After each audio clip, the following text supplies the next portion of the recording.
I will call this meeting to order, and this is the regularly scheduled meeting of the Transportation and Public Works Committee. I'm Councilmember Reich. I chair the committee, and I'm joined by my colleagues, Councilmembers Yang, Palmisano, Bender, and Gordon. We are quorum and will proceed with today's agenda, which has 18 items. We have several public hearings and a discussion item, the remainder on consent. I'll go through the consent items first. Any committee member can pull them for further consideration if they wish. Starting with item number 5 on the consent agenda, agreement with the Level Brand LLC for public service announcement production and placement services. Item 6 is the contract amendment with Municipal Building Incorporated for installation of 3 volts. Item 7 is the contract with HDR for corrosion control program support services. Item 8 is the contract amendment with Heintkamp for cleaning and lining of cast iron water mains. Item 9 is the Central Avenue and 18th Avenue Northeast traffic signal upgrade and pedestrian improvement project. A series of actions there. Item 10 is the 7th Street traffic signals and pedestrian improvement project. Also a series of actions related to that. Item 11 is 8th Street South from Hennepin Avenue to Chicago Avenue street reconstruction project variance request. Item 12 is the 4th Street Southeast from 25th Avenue to 29th Avenue Southeast street reconstruction project, and that'll be an appropriation increase for that project to proceed. Item 13 is the 46th Avenue South project, street reconstruction project, and appropriation increase for that project as well as requested. Item 14 is the alley reconstruction program, removing Taylor and Fillmore Alley from the program, and then a series of actions related to that. And that was needed for further analysis that was called upon by the residents. Item 15 is the Lynn Lake Municipal Parking Lot, setting the 2017-2018 impact fees. Item 16 is the sanitary sewer service availability charges, and that will be setting a public hearing for that on October 10th, 2017. And then the last item is the water and sewer service line repair assessments, and that will be setting a public hearing for October 24th, 2017. Does anyone wish to pull an item for further consideration? Seeing none, I'll move all items. All in favor say aye. Aye. Dissenting nay. Those items carry. We can now proceed to our public hearings, starting with public hearing 1, which is the special service districts, which are the 428A category. Good morning, Director Hutchinson. Good morning, Mr. Chair, members of the committee. Andrew Carlson will be both presenting on some refresher background on special service districts and then also giving you additional detail on 428A, which includes numerous of our special service district budgets.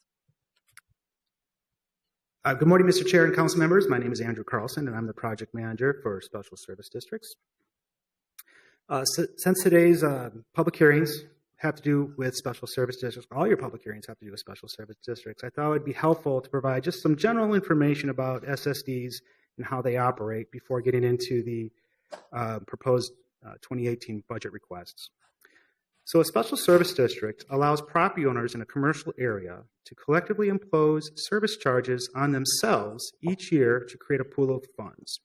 100% of those funds are directed back to the district in the form of enhanced services and special amenities.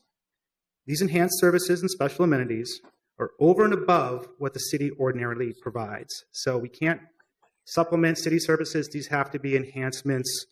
And there's a whole list of items to which we provide, everything from sidewalk snow clearing to holiday decorations to graffiti removal. So each special service district is guided by an advisory board appointed by the city council that is composed of property owners or their representatives within the district. And that's an important point. These are business owners that are deciding essentially to tax themselves to provide for these enhanced services. Each advisory board recommends the services, the service frequency, estimated budget, and the service charge methodology for their district. SSD service charges are paid via regular property taxes issued by Hennepin County. The funds are then transferred from the county to the city, which is used to procure those services described in their annual work plan and budget. And again, that work plan and budget is recommended then by the district advisory board. The City of Minneapolis Public Works implements the recommended services within the service district, often through a competitively bid process and using third-party private vendors. The city provides all the advisory board administration, procurement services, contract management, and vendor performance monitoring at no cost to the district. Advisory board members monitor the services as they're being delivered out in front of their businesses so that they meet the expectations of the property owners in every district. In short, special service districts are highly effective public-private partnerships that make a significant annual investment towards improving and maintaining our city's public right-of-way. So I'll pause there to see if there's just any questions with regards to service districts in general. Otherwise, I'll just jump right into the first request, which is the proposed 2018 services and service charges for our 428A SSDs.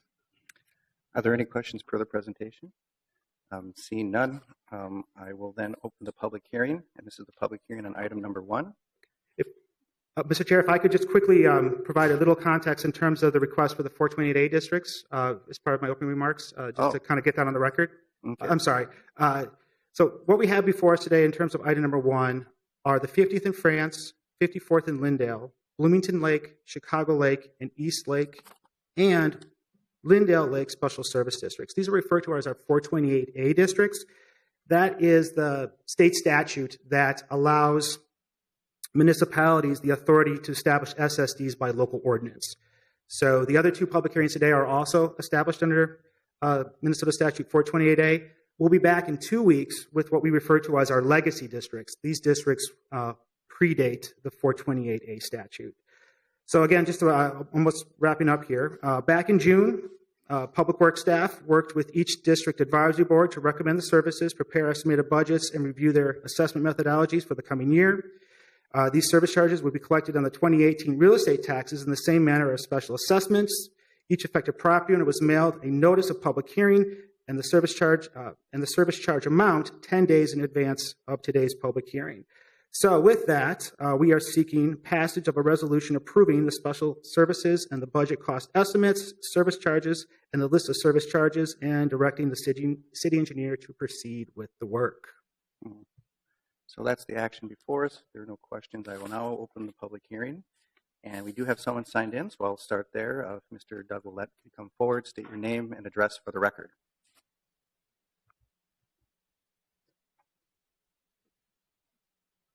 Good morning. Doug Willett from Willett Bakery. As Andrew already spoke here about what the Special Service District is,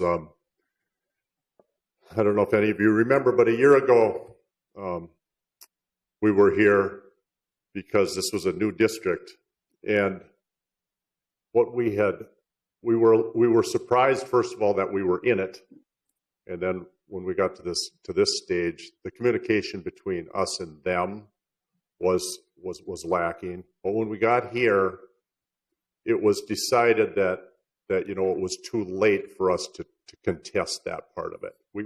Because we don't want to be part of this district. We're on the eastern edge of it. We have snow removal on a sidewalk in front and on the side of our building, and 1 flower pot. We're being assessed an extra $7,200 a year for 1 flower pot and somebody to shovel my sidewalk. Now, for 50 years, we've shoveled our own sidewalk with our own people when we need it. We don't need that flower pot. We can get our own flower pot. And so what we wanted to do was to let them know that, you know what, we're not interested. It doesn't help us. Now, as you go closer to 50th in France, there's a lot more congestion there. There's a lot more cooperative stuff that needs to go on. We're kind of an oasis way off on the edge of this thing. It doesn't benefit us. So it was recommended that we would meet with Andrew in the group, and we did, following this meeting last year. At that meeting, we made it abundantly clear. We debated a lot of these things. They told us we're getting great benefit for our money. We finally said, let's agree to disagree on that. We want out. What can we do to get out? Well, there was another meeting that unfortunately we missed through poor communication on our part and theirs. And so that came and went. We got this notice again. So now we're up against another $7,200 in the coming year. We want out of this special service district. And we don't know how to get out of it. But we don't feel we're getting anywhere near the value. We know what it costs to remove our snow. We've done it forever. We got 1 flower pot, guys. $7,200 a year. It's crazy. And I don't know how else to say it, but I want to say it. We're not happy. We don't think we're getting value. The Special Services District, the committee says you're getting value. I'm saying, okay, let's just agree to disagree. Just leave me out of this thing. Because if I'm getting value, take me off, then you subtract $7,200 from the budget. So I just want to make that abundantly clear here. One flower pot, cleaning the sidewalk, $7,200 a year. I have nothing else to say. Thank you for your time. Thank you. Does anyone else wish to come forward and make comment on the item before us, which is item 1? Anyone else signed in? With that, I will close the public hearing. And I don't know if there's any staff response to the communications and meetings to date, and then inclusion and how the map gets demarcated. So as Mr. Willett, as Doug mentioned, yes, after last year's public hearing process, the board did convene. Both Doug and Mike did attend that meeting. We had a robust conversation. They made their case clear. The board took that all into account. They took their comments very seriously. That meeting was left with the understanding that they would be invited to be a part of the budget process, or at least listen in on that conversation of the board members for this coming season. 2 attempts were made by myself via email with an email address that was proved to be valid, inviting them to that 2 weeks in advance, and then 2 days before the meeting to attend. There was no indication that communication did not go through, so the meeting did proceed. The conversation with regards to the Willett Bakery was part of that conversation. The board's decision at the time was that since this is the last year of our snow contract, and that's really at the base of what we are discussing here, is the snow services are just expensive and usually majority portion of any district's budget, that would be revisited since that contract will expire at the end of this winter season, and take into account some of the legitimate concerns that were raised by the bakery in terms of just some differences in terms of how services are delivered on France versus 50th.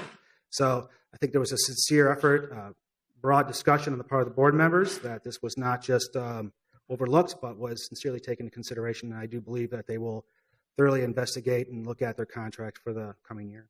With fresh eyes. Yes. Mm-hmm. Anyone else have questions or comment regarding this issue? Councilmember Palmisano. Thank you, Mr. Chair. This specific item is in my ward, and I just want to acknowledge that several different configurations were considered. This special service district on the Minneapolis side of 50th and France is relatively new, and we're still, I think, working out some kinks in the process.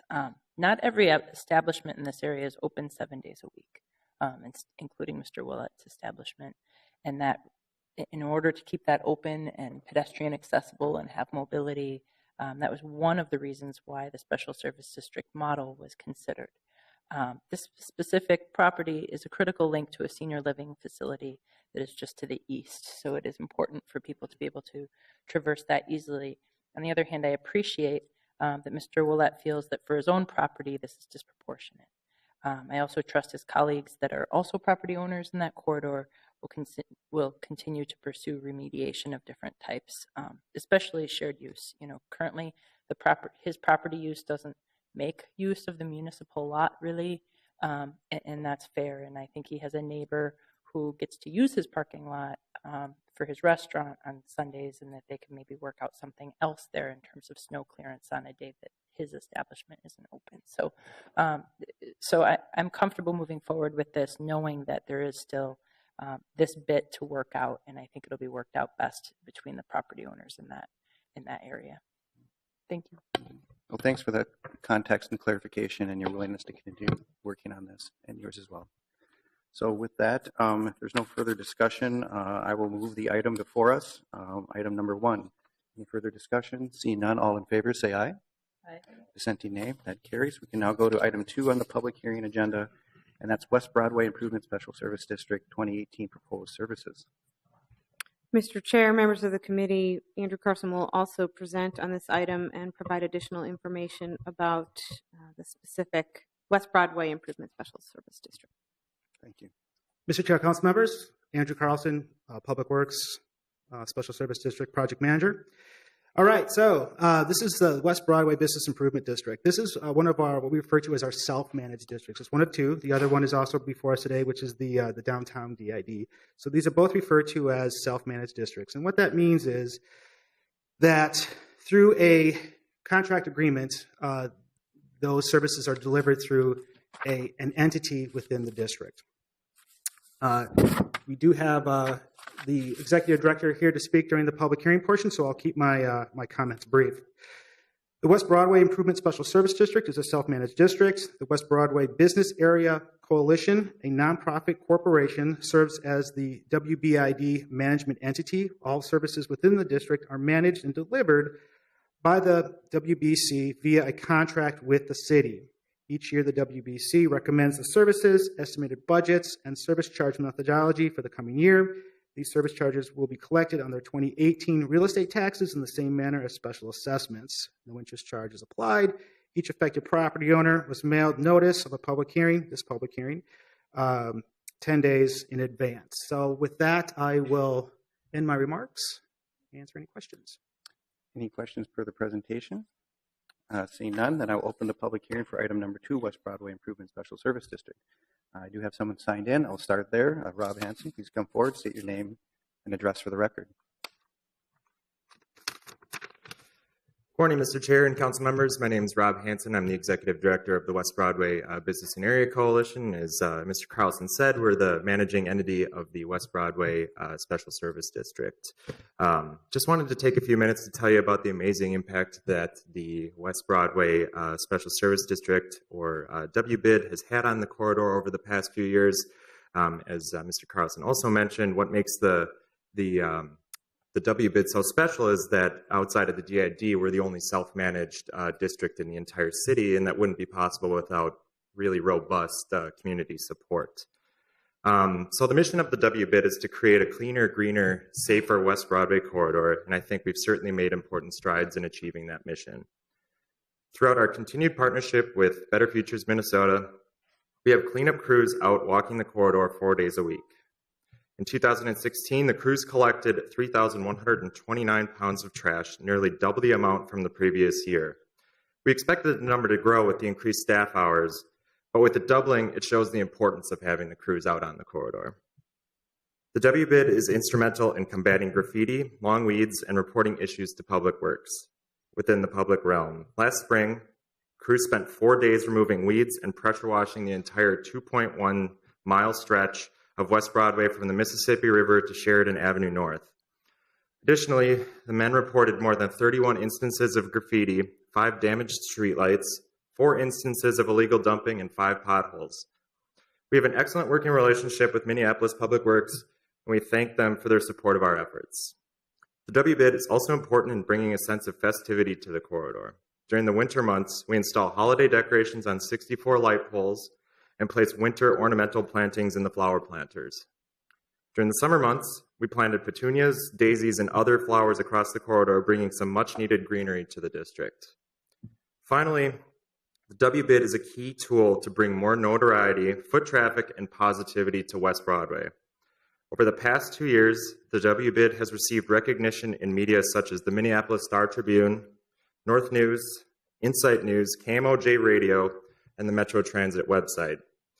The WBID also sponsors the West Broadway Farmers Market, which in 2016 saw over 12,500 customers, the Flow Northside Arts Crawl, which saw 10,000 people visit 300 artists across 30 sites on West Broadway, and Open Streets West Broadway, which saw over 8,000 people biking, dancing, and having a great time among community members and businesses. These are just a few of the accomplishments to celebrate over the past year, and it wouldn't have been possible without the generous support of the West Broadway business community. There's a new desire to invest in the West Broadway corridor, and momentum for community-driven revitalization of the area is growing. The WBID is an asset and an excellent tool to leverage new investment along West Broadway, and I look forward to returning to this committee next year with even more successes to share with you. Thanks. Thank you. Anyone else wish to come forward on this item, item number 2? No one is signed in. Seeing none, I will close the public hearing and just comment that if there's any notion that a business service district is just removing gum from the sidewalk, here's a shining example of how much you can leverage from this kind of organization. And I don't think there's any better example than the Broadway one. So pretty incredible, if not awesome work. With that, I will move item number 2. All in favor? Aye. Aye. Dissenting nay. That carries. Thank you very much. We now go to item 3 on our public hearing agenda, which is the Downtown Business Improvement Special Service District Renewal of Ordinance. Director Hutchinson. Mr. Chair, members of the committee, Brett Jelly, our Director of Business Administration for Public Works, will present item number 3, which is the renewal of the ordinance for the Downtown Business Improvement Special Service District. Good morning. Good morning, Mr. Chair and committee members. My name is Brett Jelly. I'm the Director of Business Administration. This year's a little unusual. I'll be presenting 2 items related to the Downtown Improvement District. The first item is the renewal of the ordinance for establishing the Minneapolis Downtown Improvement District. The DID was established by Minneapolis Code of Ordinances in December of 2008 and began full operations in July 2009. One of the checks and balances in the ordinance is a sunset provision that ends the district in the 5th year unless it's renewed. The most recent renewal is set to expire on July 16th, 2018. The first step in the renewal process is a notice of intent from the Downtown Improvement District. We received that, and that leads to this public hearing to renew the ordinance. For the next 5 years, no changes to the district's boundaries are proposed. The district would continue to encompass approximately 120 square blocks and 650 accessible parcels. No changes are proposed to the ordinance. If renewed, the ordinance will continue to have the automatic sunset provision, and the district would expire in 5 years unless it is renewed by this process. The Department of Public Works recommends the committee approve the renewal of Chapter 465 relating to Downtown Business Improvement Special Service District for an additional 5 years. I'm happy to answer any questions. Are there any questions per the presentation? Seeing none, I will then open the public hearing on item number 3. If anyone signed in, we do have a number of people. I will take them in order. If Mr. Mark Nierelson, please come forward. I probably did not pronounce your name correctly. It's quite all right.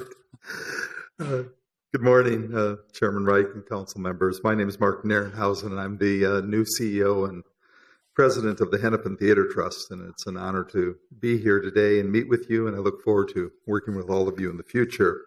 But today I'm here to talk about the Minneapolis Downtown Improvement District and the critical role that the DID plays in making downtown Minneapolis a thriving environment and something that the Hennepin Theater Trust is totally committed to as well.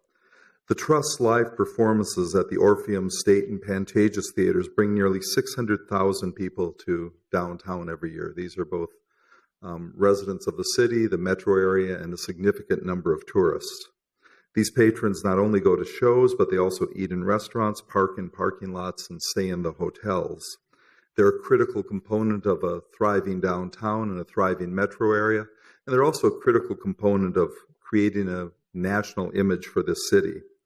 A safe downtown is essential to ensuring that these patrons continue to choose downtown for theater, hospitality, and other entertainment venues. And the DID's programs, from the Green Jacketed Ambassadors to the MPLS Safe Zone Collaborative to Public Realm Programming, do a great deal to advance a safer and more vibrant downtown. The Trust shares the DID's interest in advancing public realm programming as an important component of a safer downtown.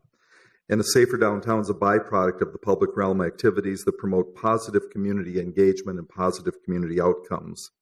Our shared approach has led to partnering with the DID's public realm activation and surface parking lots, in funding multiple week busking programs on Hennepin Avenue, a 3-month program of providing activity through things such as public chessboards on Hennepin Avenue. All of these programs collectively foster positive behavior and contribute to a positive atmosphere and create a positive atmosphere for our residents and visitors alike. The Tactical Urbanism Program is another vital initiative that we are engaged with. This program focuses on low-cost environmental changes to enhance real and perceived public safety issues, and it's a highly collaborative process that leads to innovative and well-thought-out activities. A recent example of this is when the Tactical Urbanism Program supported some of the participatory planning that the Trust led with Harbor Light and Culture Club, two organizations with which the Trust has built strong relationships. The intent was to develop in true partnership activities with Hennepin Avenue youth and adults experiencing homelessness and a series of arts and engagement activities along Hennepin Avenue. This resulted in a series of robust summer activities with Culture Club actually leading programming for several of the events that are happening downtown. These are just a few examples of the critical role that the DID plays in developing strategies and implementing collaborative programs that create a safe, inclusive, and welcoming environment. I strongly support the Minneapolis DID and urge you to renew the ordinance that authorizes them so that this organization can continue to advance Minneapolis and that we can enjoy the leadership and the guidance and the partnership that they've provided that allow us to leverage the Trust's activities and that allow us to leverage the Trust's attendance in the city. Thank you. Thank you. Tom Shetler. Thank you and good morning. My name is Tom Schnettler. I'm a vice chairman at Piper Jaffray. We're located at 800 Nicollet Mall. We have about 600 employees in that location. I myself have worked downtown for over 30 years, and I'm a new member of the Downtown Council Board of Directors and DID. So I'm here to speak in favor of renewal of the ordinance. As a longtime employee downtown and someone who works with many employees downtown, I can tell you that DID is a very helpful, positive presence on our streets. We have many employees who commute in from outlying areas. We also, in our building, have had many new employers move in from the suburbs. And when they come downtown, they confront a little different environment than in the 8500 Tower in Bloomington.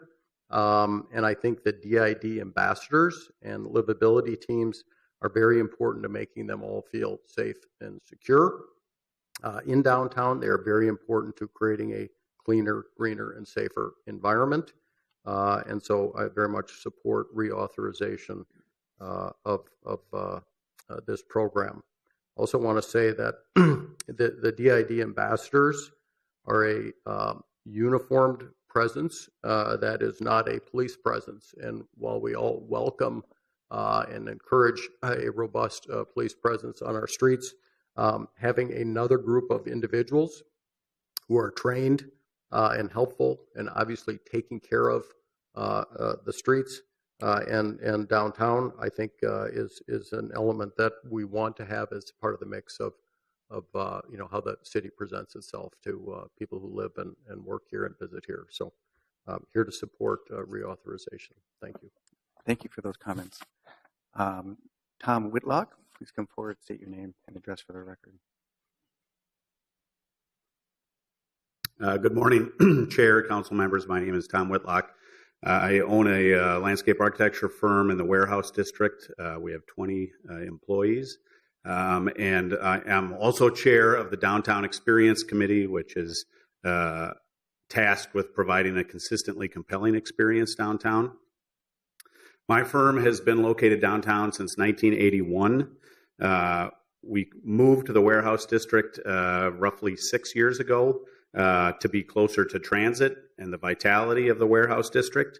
And over half of my employees use public transit downtown.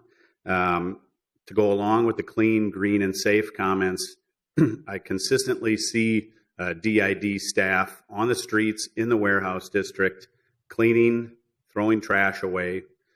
We have a great presence of greening with pots on the street, both in the summer and the winter, and on the street lights, there's greening that's happening, and it's created a great experience for my employees. My employees love being downtown. I think the most important thing that my employees are worried about and that worry grows, is public safety downtown. I polled my employees about what their concerns are downtown, and this was a surprise to me that my employees will not go to public transit on Hennepin and 5th and Hennepin and 4th because of the vibe that's currently going on there. So they will walk 5 blocks away over to Washington Avenue and by Whole Foods to get public transit. So I really want to put a point on how important public safety and the feel of downtown and the importance of those ambassadors on the street. I agree with the last gentleman that police officers, county officials, transit officials are important to have on the street, but the DID ambassadors it's an equal partnership, and their presence is very important. So I wholeheartedly agree with the renewal of the DID and hope you will too.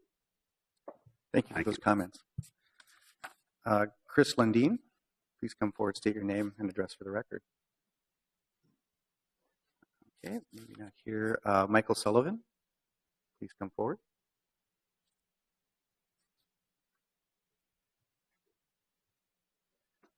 Good morning. Good morning, Chairman Reich and esteemed council members. I am Michael Sullivan, and I'm the inspector for the 1st Precinct. So I command all of the police officers that serve downtown and the greater neighborhoods that surround downtown. I'm here today, this morning, to support the DID, and it's important for you to know why. As you know, policing in the downtown area is a very complicated and challenging process for the police department.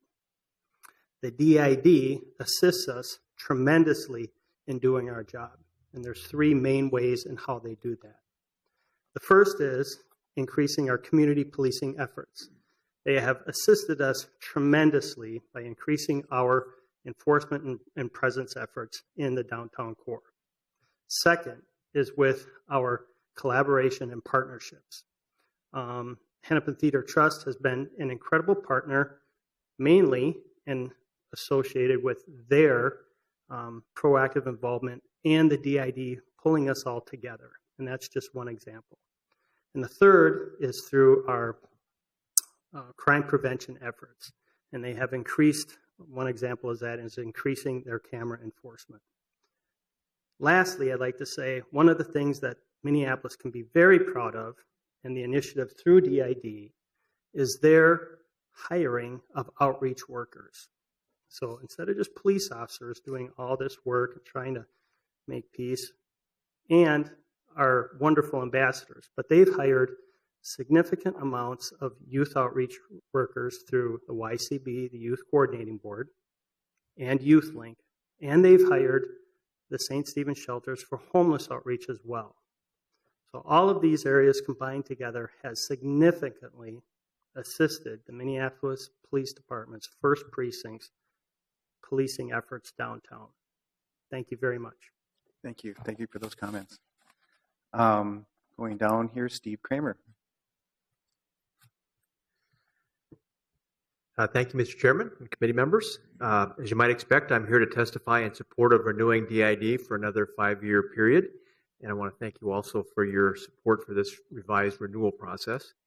As Mr. Jelly indicated, the DID was petitioned into existence per state law about a decade ago and then renewed via petition per city ordinance about 5 years ago.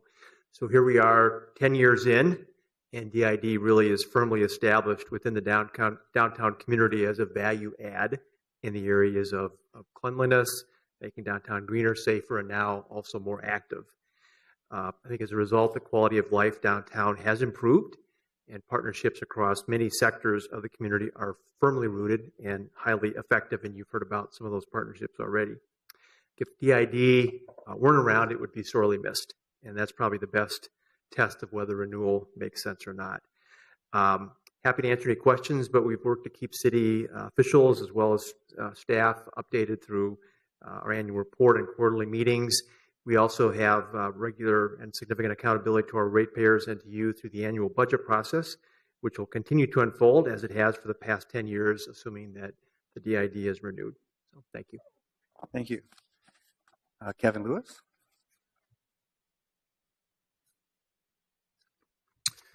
Mr. Chair, committee members, Kevin Lewis. I'm the Executive Director of BOMA, which is the Building Owners and Managers Association of Greater Minneapolis. We represent the owners and management companies for all the commercial office buildings, about 60 million square feet in total. Back in 2008, BOMA, along with some other organizations, queried the downtown businesses to see if the setting up of this particular improvement district was something that would be beneficial. And the response was very, very positive. Well, here we are 10 years later, and I think Steve pointed it out, and I'll reinforce it, that it has been very successful.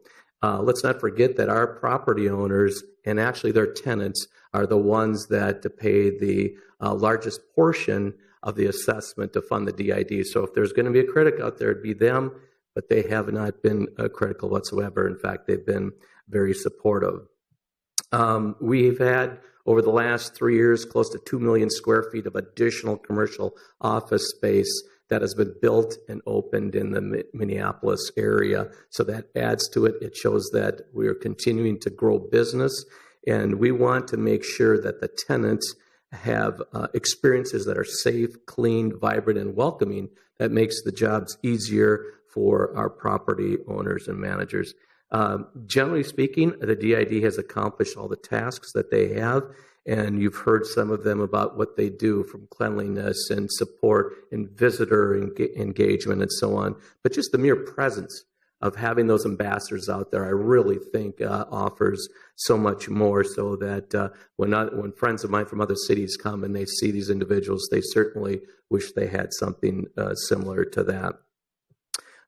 So in looking down the pike, we've got the Super Bowl and Final Four and some of these other magnificent events that will showcase our city to the world. And to have the DID's engagement, continued engagement, and all the good work that they're doing will certainly afford us positive results from that particular opportunity. So on behalf of my members, BOMA Greater Minneapolis does endorse the renewal of the Downtown Improvement District Service Ordinance moving into the future. Thank you. Thank you. Dan Callison.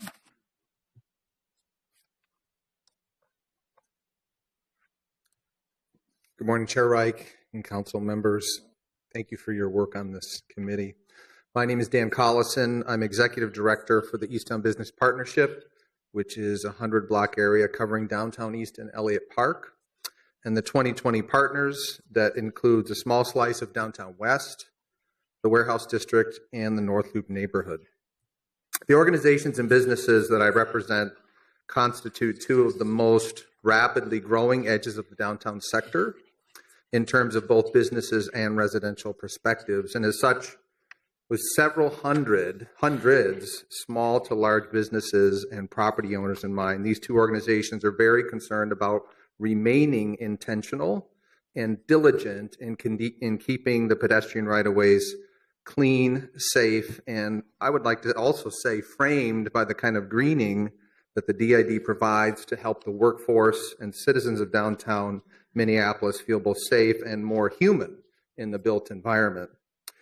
The two organizations I represent have submitted letters of support for both the renewal process and the budget request because we believe the DID provides critical services for business vitality and a clear-minded strategy for a number of the matters that have already been discussed by previous speakers.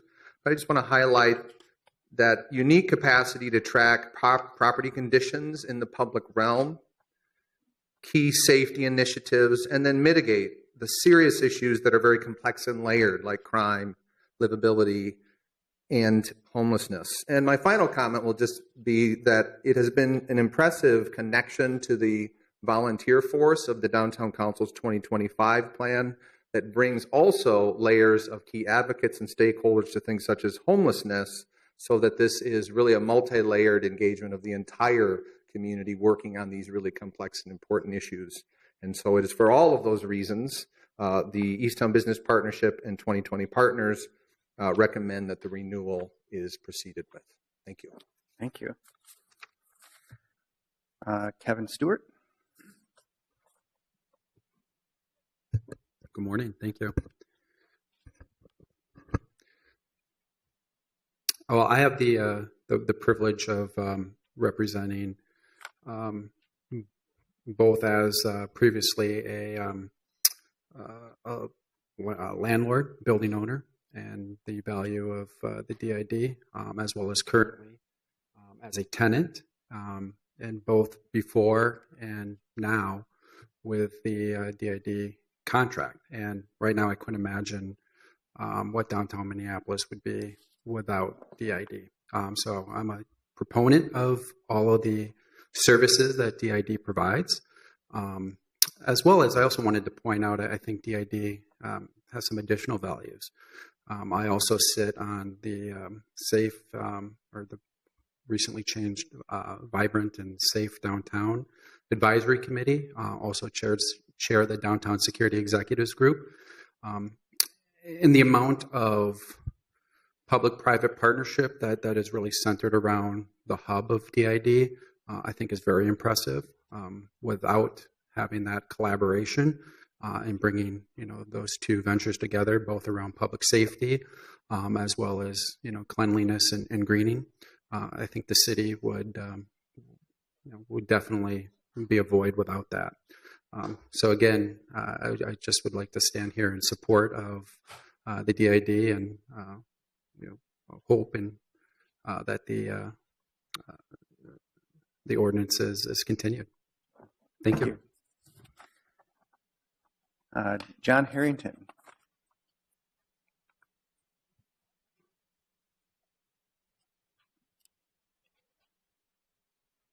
Morning, Mr. Chair. John Harrington, Metro Transit Police. I'm here to speak in support of the continuation of the ordinance. Since my arrival in the Minneapolis area working for Metro Transit, DID has been one of the most important partners that Metro Transit Police have been able to work with. Metro Transit has seen reductions in crime virtually every year for the last 3 to 4 years. And we believe that our partnership with the DID is a key ingredient as to why our crime rate is going down. They have both been facilitators of other partnerships, which includes Mad Dads, St. Stephen's, and the list that you've already heard, and I won't repeat all of that. In addition to that, they've been a coordinating force. I look back on the All-Star Game with great fondness, a lovely event that really created no problems and great opportunities. The X Games came and went also without any real problems. And as we gear up now for Super Bowl and Final Four, I know that we are going to depend on the DID, their ambassadors, and our other partners that they facilitate to make those safe, secure, and fun events. Metro Transit participates in Safe Zone, has for many, many years.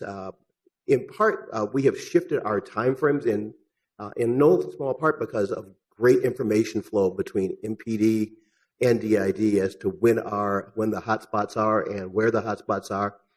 We have taken additional actions in regards to complaints around the Hennepin Arts areas to make sure that our officers are coordinating with the ambassadors and with MPD, and DID facilitates all of that.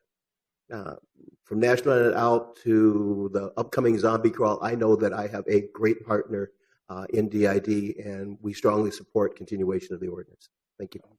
Thank you for those comments. Neil Snyder.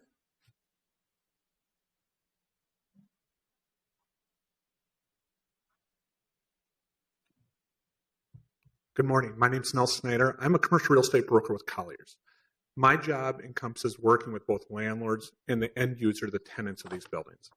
And I want to tell you, it's amazing what I hear from these users. And we always think about the large companies. We think about, Amex. We think about Piper. We think about U.S. Bank. But you don't always think about those smaller users, the person that's a 5, 10-person firm. And they really appreciate what the DID does. And they are part of the ultimate end payers of these services. They appreciate the safety. They appreciate the cleanliness. They appreciate the green. And I will say, the thing they really appreciate the most is the safety aspect. Everyone's concerned. And that's the one comment I consistently hear from tenants as I work with them downtown. Is it safe? And they see those green shirts on the street and they get reassured because they know that they're working not only on their own, but they're working with the police to make downtown a better place to be. So I'm wholeheartedly in support of this. Thank you. Thank you. Mike Manny?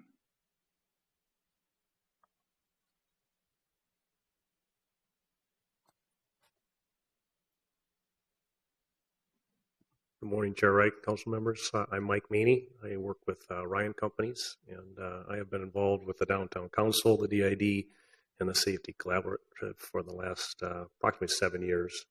And my experience has been one based upon those business interests and personal interests as well. The experience has been very enlightening from many perspectives, particularly the city's support and allowance of the involvement with this organization from the various law enforcement organizations. And that collaborative has led to, I think, a very distinct and unique environment as a major city in the United States. We represent many owners and investors in this market, and also our own investments through Ryan Companies. I can tell you that, as has been talked about earlier from other speakers, the three things that are our initiatives within the DID, Safe, Clean, and Green, are at the top of the list from our customers and investors as well. And to be able to continue to represent that through these efforts of the DID is very important. I think it's a critical aspect of our city to be able to represent that and to hold up this model that is in place as a working model that has the full support of the city, both in terms of politics, but also the dollars that are contributed. And this collaboration, I think, is 1 + 1 = 3. And as you see the involvement and the workings of that collaboration, it's very rewarding.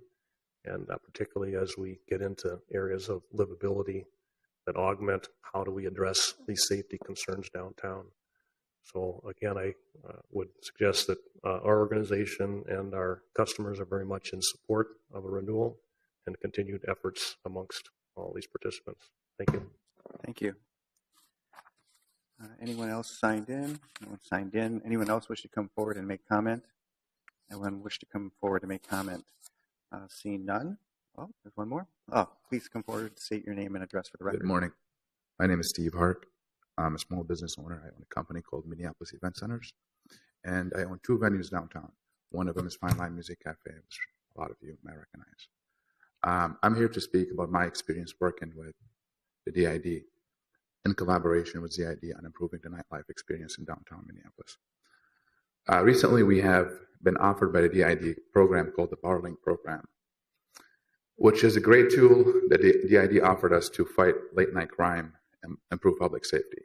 The Barlink program is a radio link, which is our radios that, similar to what police officers carry, that were given to owners and operators of bars, restaurants, and music venues. And through these radios, we share information live with the Safety Communication Center about individuals, suspicious activities, people that need assistance in the streets, people that need transportation. We get updates on road closures, all different communication that's communicated back and forth between business to business and business to Safety Communication Center. So we've been able to be very, very effective, saving a lot of people from being victims of assault, victims of theft, rape, and we can share tons of stories about those successful experiences. So this program has been a great tool that was offered to our small businesses specifically, and also working with the DID, we've been working on establishing a Nightlife Alliance, which is a group of business owners that came together, being invited by DID to sit on a table and share all the challenges we've been seeing in the industry. And DID is sponsoring and offering to help, sharing best practices, offer some training for staff so we can improve nightlife experience in downtown Minneapolis. So it's been great to work with them. They're equipped with a staff that's very dedicated, motivated, and they've been a great liaison between businesses, licensing, and law enforcement. Thank you. Thank you. Thank you for highlighting that new activity within the district. Anyone else wish to come forward? Anyone else wish to come forward last call. I will close the public hearing. Is there any comments from the committee? Councilmember Gordon. Thank you very much. I just wanted to comment on what an asset I think it is to the city to have the Downtown Improvement District. I was on the council and grew up in Minneapolis before we had the Downtown Improvement District. And we had a fine downtown then, but now it's like we have moved up so many notches on the scale. I think downtown with the Improvement District and the ambassadors and everything that's going on is the envy of other areas of the city. We've already seen the interest in improvement districts increasing, West Broadway, for example.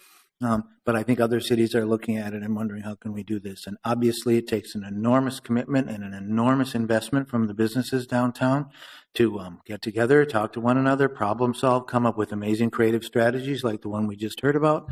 But I think that with the Improvement District, it gives me great hope for increased vibrancy downtown, for safety, for livability, for greening and the environment. And I think it's helped us develop a better partnership with the city and with our businesses downtown by having the Improvement District. And I just didn't want us to pass this as easy as it would have been without raving about it a little bit, so I took this opportunity to rave. Any other comments from the committee? Any other comments? See none, I will just say, threaded throughout all the conversations and testimony today, one thing's abundantly clear and unequivocal. You cannot imagine downtown Minneapolis without the DID. It's just kind of boils down to that. And so with that, I happily move the item before us as stated in our agenda. All in favor say aye. Aye. Dissenting nay. That carries. We now can go to the fourth item on our public hearing list, which is the Downtown Business Improvement Special Service District proposed services and service charges. Mr. Jelly. Good morning again, Mr. Chair and committee members. My name is Brett Jelly, Director of Business Administration and Public Works. Assuming that the district is renewed for 2018, they will need a operating plan and budget, and that is what the item in front of you relates to. Each year, the DID's board, made up of the downtown property owners, employers, and leaders, establishes a budget for accomplishing their goals of making downtown Minneapolis vibrant, clean, green, and safe. Public hearing notices and the proposed operating plan were mailed to all ratepayers, and the Minneapolis DID hosted an open house on Wednesday, September 6th. The proposed 2018 service charges are $6,669,832. This is a 1.5% increase over the 2017 budget. An annual public hearing is required for the City Council to review and approve the district's proposed service charges for 2018. And with that, I would like to introduce Steve Kramer, who's President and CEO of the Minneapolis Downtown Council and Minneapolis Downtown Improvement District, to give some highlights of the 2018 operating plan. Thank you, Brett. And Mr. Chairman, committee members, again, Steve Kramer. Thank you for your earlier action. So it makes sense to talk about the 2018 budget. I'd start by reemphasizing, as Brett said, that this budget was significantly shaped by the DID Budget and Operations Committee, which is a cross-section of 16 ratepayers representative of the entire district, both geographically and by property type, as Andy Carlson and Kevin Lewis suggested earlier. These are the folks that voluntarily pay the bills because they see the value. That group insisted on a lean budget that focused on key priorities in 2018, and that's what we have before you. So again, as Brett said, the overall increase is about 1.5%, and the budget will put us in a position in 2018 to reassume responsibility for Nicollet Mall operations once the project is done, adding a focus on activation strategies, to continue our partnership-based approach to safety throughout downtown, including late night in the warehouse district, which you heard a fair amount about in the previous public hearing, to upgrade activities at the Safety Communications Center, located in the First Precinct, to sustain a new livability team within our ambassador program, to launch innovations in the greening area in partnership with the City Park and Recreation Board and downtown neighborhood associations, and to enhance the effectiveness of our communications with downtown stakeholders. All of these activities were also called for in our most recent strategic plan, which is moving into year 3 of implementation during 2018. The budget before you was unanimously approved by the Budget and Operations Committee as well as the Executive Committee and our full Board of Directors. So I'll close by noting that we are moving to the end of what we, Meet Minneapolis, and the city have branded the Minneapolis Big Build, an unprecedented period of public and private investment throughout downtown. The DID, to Councilmember Gordon's point, is poised to help operate our transformed downtown, and we're very excited about that opportunity and look forward to a fantastic year in 2018, starting with the focus Super Bowl 52 will bring to our great city. Thank you. Thank you. Kevin Lewis. Hi, Kevin Lewis, committee chair and committee members, and Kevin Lewis of Boma Garden, Minneapolis. All those things I just said a few minutes ago, you can apply right now for the 2018 budget, essentially, so I won't bore you with that. Other than do note, as Steve pointed out, that our members have a broad representation on the budgeting process for the DID, so we feel good that we're represented and those thoughts have been carried forth. So with that, we support the 2018 budget for the DID. Thank you. Thank you. Anyone else sign in? Anyone else wish to come forward and give testimony on this item? Anyone wish to come forward? See none, I will close the public hearing. Councilmember Gordon? I'll move approval. Councilmember Gordon has moved approval. Any further discussion? See none, all in favor say aye. Aye. Aye, dissenting nay. That carries. We now have another budget. Thank you for your work. Okay, we now go to the last item on our agenda, which is a discussion item about a very new thing for the city of Minneapolis that we're hoping to launch. Director Hutchinson. Thank you, Mr. Chair, members of the committee. As you can imagine, I'm very pleased to be here at this meeting today to talk about our efforts. And before I introduce our speaker, who I will introduce her, there are many people who are not in the room that have helped us think about a way forward for Vision Zero. Over the past 6 to 8 months or so, we have been working with various departments of the city to talk about the issues and really decide if it was time and we were ready to make a broader concerted effort citywide, not just Public Works, to eliminate fatalities and serious injury on Minneapolis streets. And I was taken aback by the enthusiasm by some of my colleagues. Susan Siegel, for one, our city attorney, we couldn't move fast enough, and she is our biggest champion.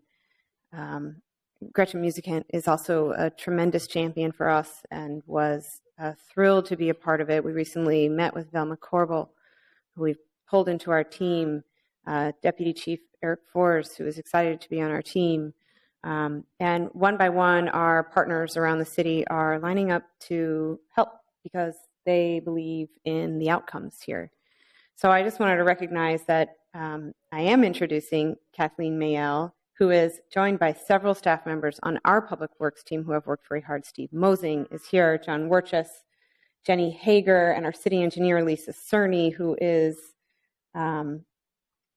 really rare among engineers who can think extremely visionary and big picture, and it's why we're able to do some of this. So I just want to say thanks. Peter Regini has just walked in the room. The mayor's office has been a strong supporter, and thank you to council members who have not just helped us along, but led in a way that we can just get behind and keep pushing.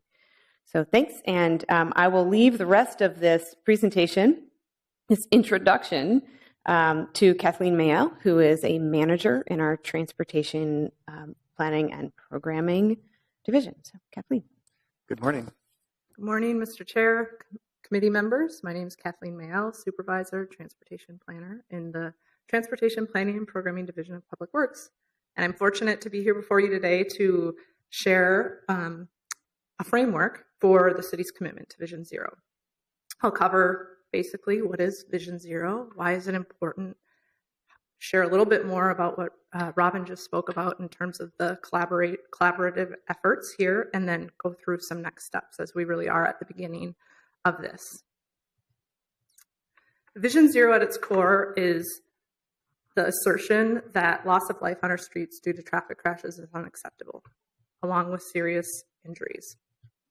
This began in the 90s in Sweden and has caught on internationally as well as within the U.S.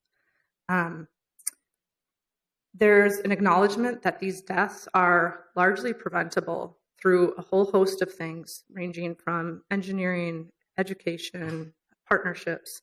And by committing to Vision Zero, you commit to eliminating these deaths and serious injuries within a set time frame.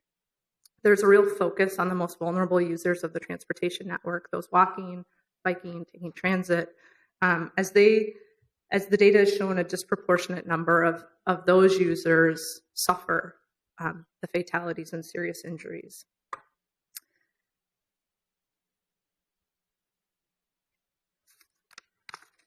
Vision Zero uses proven strategies to achieve those goals, things like lowering speed limits, focusing on education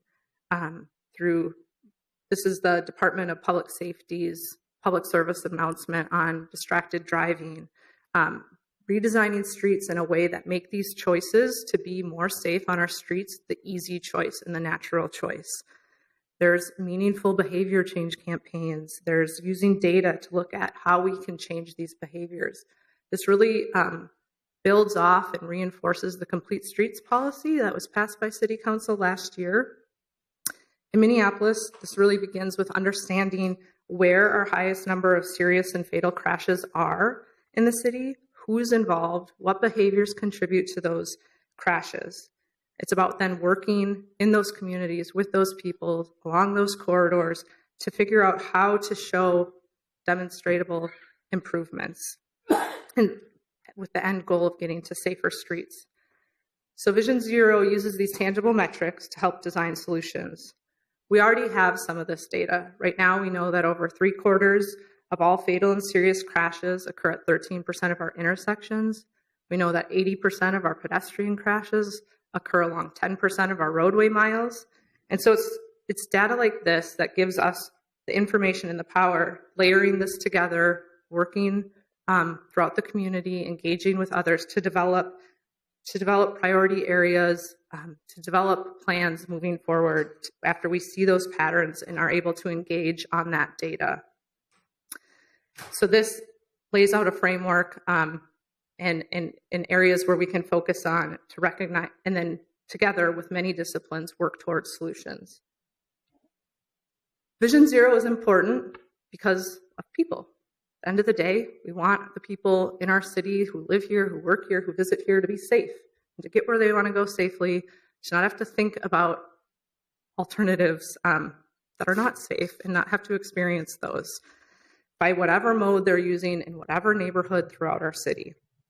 This reflects a citywide priority between numerous departments, elected officials, residents, towards safety. We hear about safety a lot. We've heard a lot about it today in specific neighborhoods already. So it's really, in a way, formalizing and strengthening our current work around safety efforts. We have done a lot recently with painted crosswalks. You can see a few examples here, the Minneapolis zebra style, to really highlight that priority area for pedestrians as they cross the street. This Vision Zero is a national movement, and it's again showing using proven strategies, looking for effective results. New York City recently completed their 2-year progress report, and you see a dramatic decline in the number of fatalities and serious injuries they've experienced since adopting Vision Zero. And in particular, there's a dramatic decline for pedestrians, which is excellent news. This also, the work in a Vision Zero framework really highlights the priorities of everyday people, people that I'm sure you all hear from, people that we hear from through our advisory committees, the bicycle and pedestrian advisory committees, as well as advocacy organizations and other neighborhood groups throughout the city. By committing to Vision Zero, the city of Minneapolis would join a network of cities around the nation. And this map shows a number of cities: New York City, Boston, Philadelphia, DC, Austin, Chicago. There's a lot in California. There's San Diego, LA, San Francisco, Portland, Seattle. There's more. We would add this to this list of cities around the country. And we would specifically work to use their successes and build upon them, use their challenges and build upon them. We want Vision Zero to be synonymous with safety, access, equity, and life. And we'll work to do that.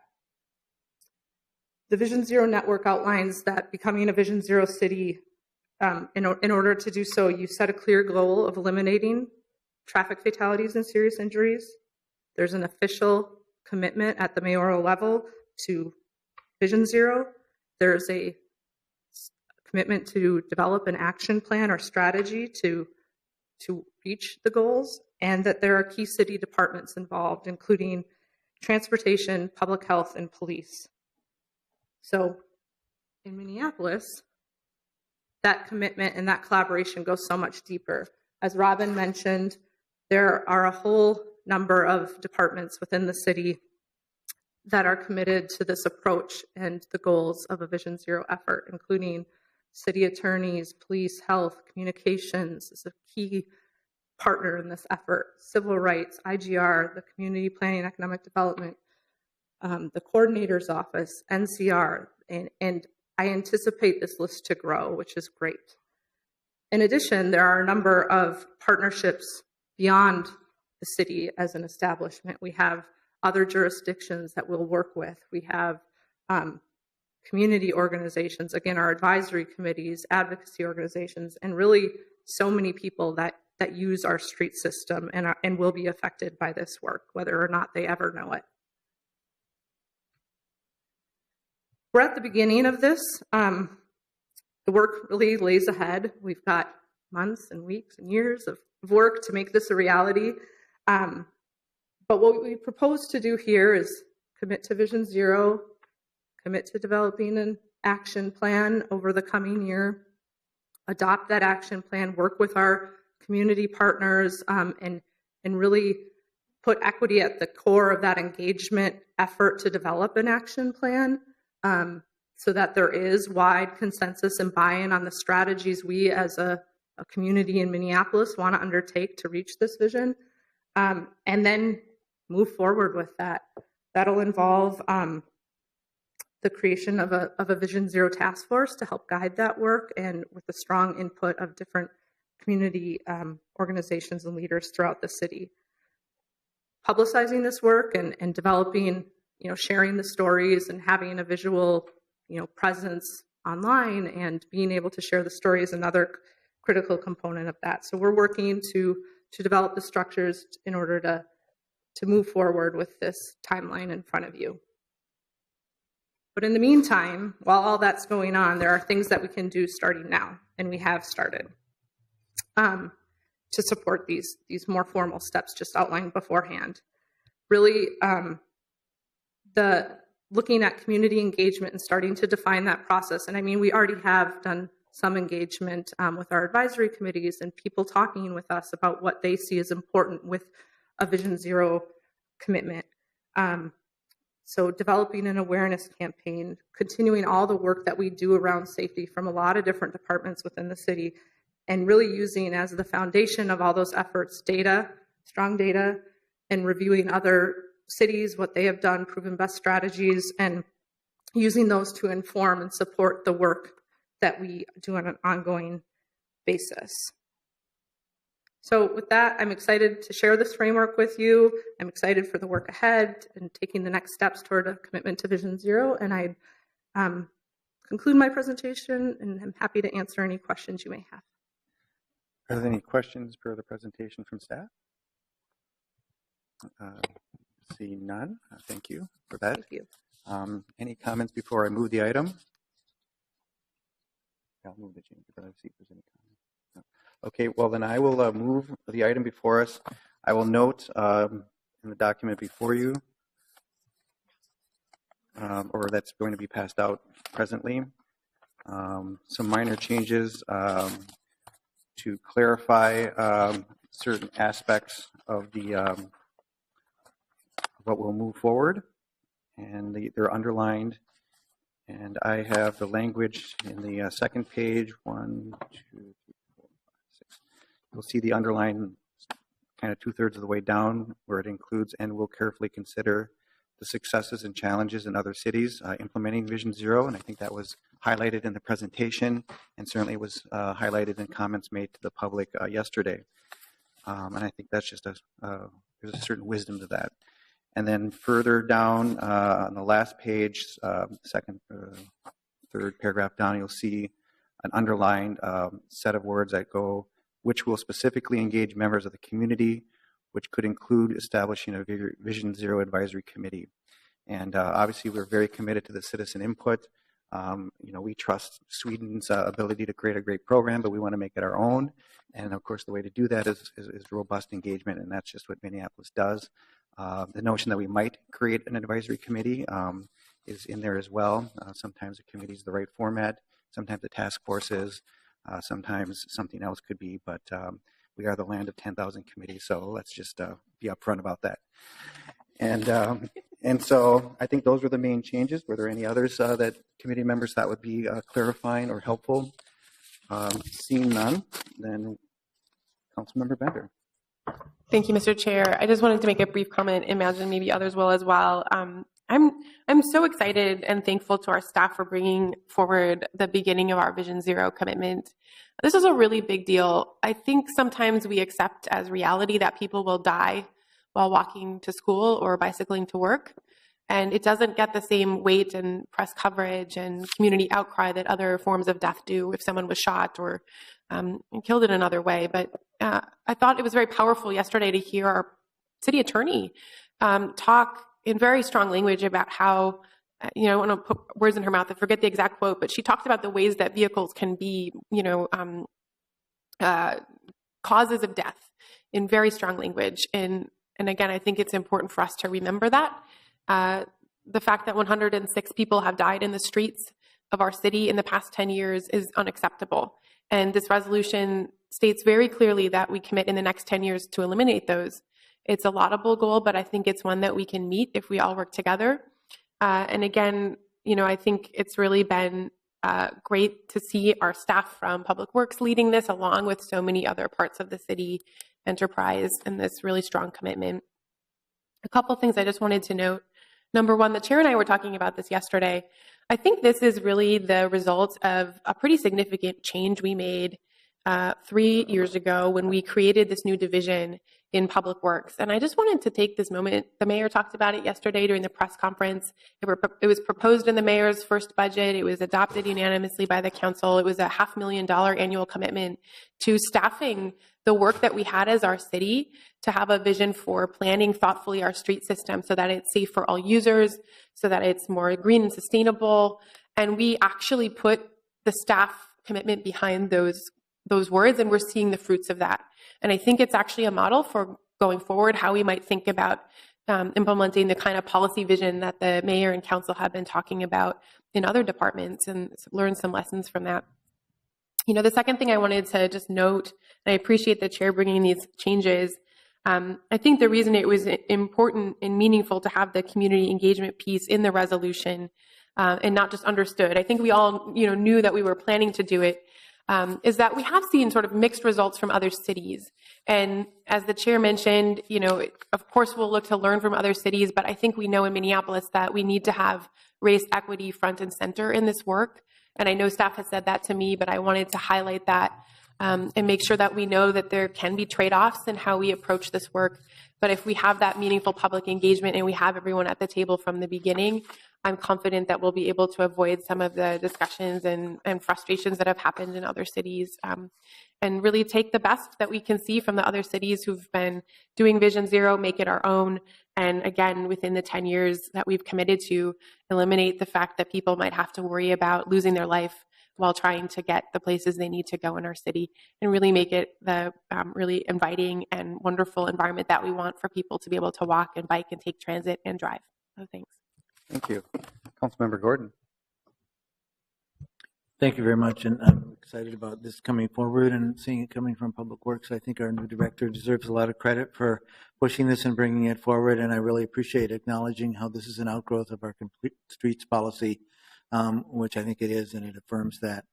I did want to maybe put a little finer point on some of the concerns that I think Councilmember Bender raised that were fairly subtle, and also in the resolution that are fairly subtle when we talk about looking at what other cities have done. I think there was actually quite a bit of controversy in New York and maybe Chicago about the enforcement piece of this.